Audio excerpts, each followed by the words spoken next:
கேள்விப்பட்டிருக்கிறேன். இந்த புத்த பகவானை பத்தி கொஞ்சம் சொல்றேன். நீங்க கிளாஸ்ல அன்னைக்கு ஆடியோவிலேயே இருந்துட்டு போயிட்டீங்க. அதனால கொஞ்சம் விவரம் சொல்லுங்க. புத்தர் நான் சொன்னேன் உங்ககிட்ட தான். புத்தர் அப்படின்றவர் பகவானுடைய அவதாரமாகவே இருந்தாலும் அவர் வேதத்துக்கு புறம்பா பேசணும்னால அவங்க வழிபடுறது கிடையாது. அவ்வளவுதான்.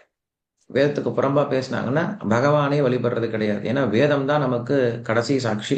ஸோ புத்தர் ஆமா. அப்படின்றவர் வந்து ஒரு காரியத்துக்காக வந்தார். இந்த உலகத்துல அஹிம்சை அப்படின்ற ஒரு விஷயத்த சொல்வதற்காக வந்தார்.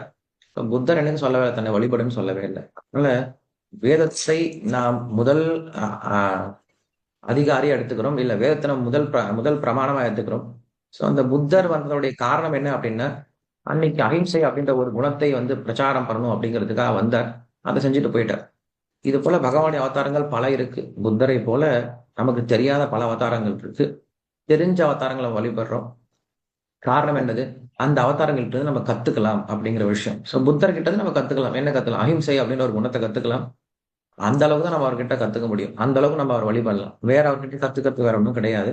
ஆனா ஆஹ் அவதாரம் அப்படிங்கிறது புத்தரை பற்றியும் விஷயங்கள் இருக்கு. நம்ம புத்தருக்கு மரியாதை கொடுக்குறோம். ஆனா அவர் நம்ம என்ன பண்றது கிடையாது. பகவானை போல விளங்குறது போல வழிபடுவது கிடையாது. சரி. ஹரே கிருஷ்ணா.